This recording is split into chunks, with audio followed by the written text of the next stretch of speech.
Lure of the Void Part 2. September 6, 2012. Nick Land.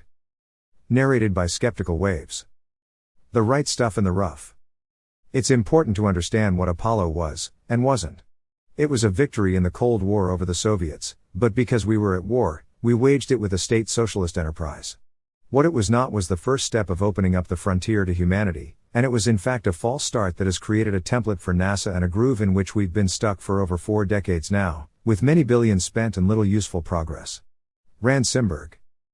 The opening of the American West in the first decades of the 19th century and the opening of the space frontier in these first decades of the 21st century are very similar. Mike Sneed. Fascism makes our heads spin, which is unfortunate, because an inability to gaze unwaveringly into the dominant third-way model of political economy, corporate nationalism, makes the history of the last century unintelligible. For amateur space historians, dropping in briefly on the moon Nazis is simply unavoidable. SS Sturmbannführer Werner von Braun, Deputy Associate Administrator for Planning at NASA Headquarters, Washington, D.C., 1970-2, helps with the introduction. Technical Director of the Nazi rocket program at Peenemünde, which culminated in the creation of the A-4, V-2, ballistic missile, von Braun was brought to America in 1945 as the top prize of Operation Paperclip. His contribution to U.S. rocket development, through Redstone to Apollo, and the Moon, was central and indispensable. NASA socialism was born on the dark side of the Moon. This probably isn't the right time to wander too deeply into Pynchon territory, but, roughly speaking, that's where we are. If fascism sounds unduly harsh, more comfortable terminology lies within easy reach. Technocracy will do fine. The name is less important than the essentials, which were already clearly formulated in the work of a previous German immigrant to the United States, Friedrich List, who devoted an influential book to outlining the national system of political economy, 1841. According to List, the cosmopolitanism of mainstream, Smithian, political economy was insufficiently attentive to the collective national interest. Industrial development was too important to be surrendered to the interplay of private economic agents, and should instead be considered a strategic imperative, within the context of international competition. Only by leveraging the power of the state to regulate trade, foster modern industries, and drive the development of critical infrastructure, could a country hope to advance its interests in the international arena. Development was war by other means, and sometimes the same ones. When eagerly embraced by Henry Clay, who connected List's ideas with the founding tradition from Alexander Hamilton, these ideas became the basis of the American system.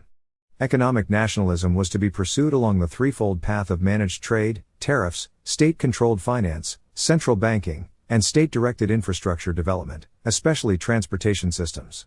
Such policies were already progressive or fascist technocratic in that they subordinated private cosmopolitan economic interests to national purposes, but this took place flexibly, without the more recent encrustations of anti-business class warfare, large-scale entitlement spending, or cathedralist cultural policing. Capitalism was to be steered, and even promoted, rather than milked, deliberately ruined, or replaced.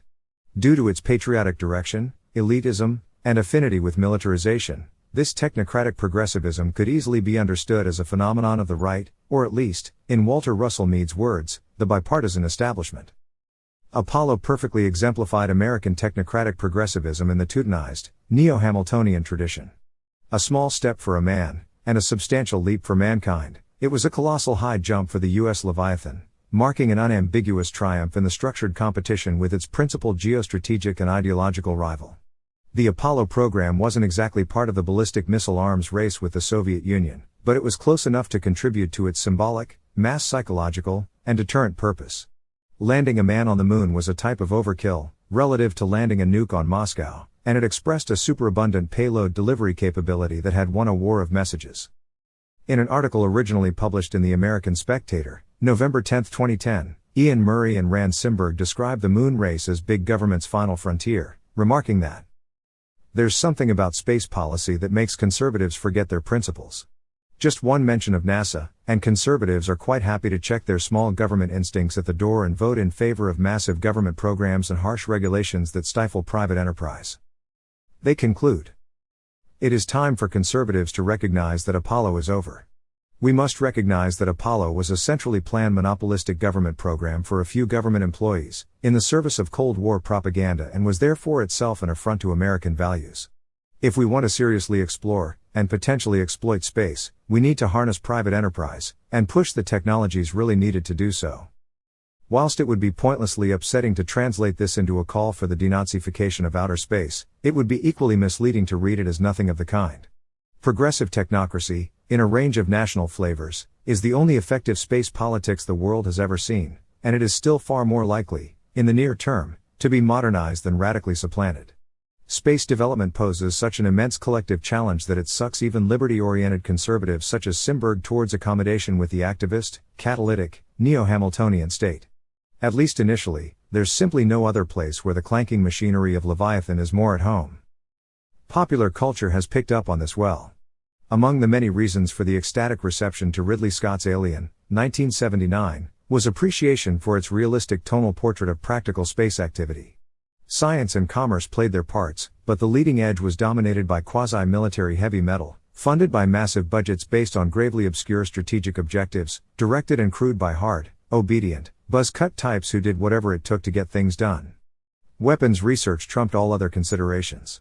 Breaking out into the deep frontier required a rigid, armored bulkhead seriousness that civilians would never quite understand.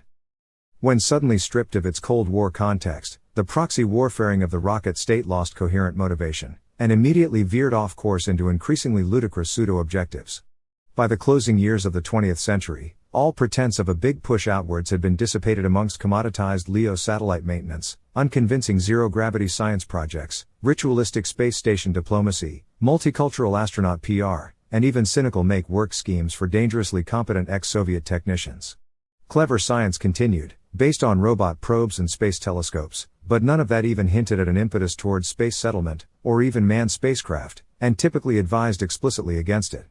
Despite all the very real right stuff heroism, putting people in space was a circus act, and perhaps it always had been.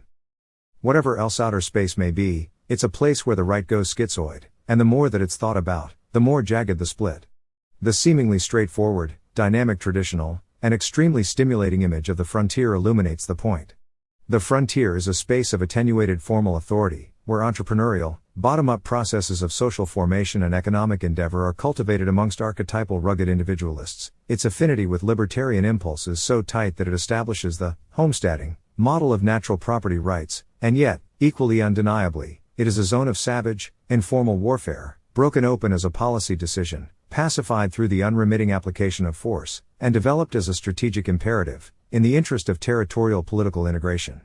By fleeing the state, in the direction of the frontier, the settler or colonist extends the reach of the state towards the frontier, drawing it outwards, and enhancing its ferocity, or roughening it. The path of anti-governmental flight confuses itself with a corresponding expansion, hardening, and re-feralization of the state, as the cavalry learned from the Indians, in a place without rules. Then the railroad comes. The moon is a harsh mistress meets Starship Troopers. A strategy for achieving economic benefit from space must involve both government and industry, as did the development of the American West, argues Martin Elvis, and no one seriously disagrees. Whenever realism is prioritized on the extraterrestrial horizon, some variant of rough and dirty technocratic progressivism always waits on the launch pad, ready to piggyback business off-planet on patriotic, Leviathan-funded, first-stage boosters.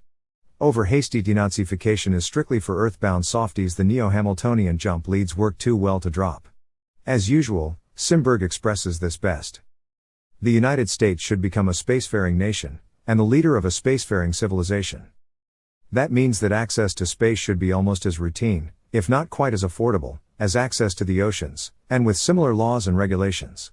It means thousands, or millions, of people in space, and not just hand-picked government employees, but private citizens spending their own money for their own purposes.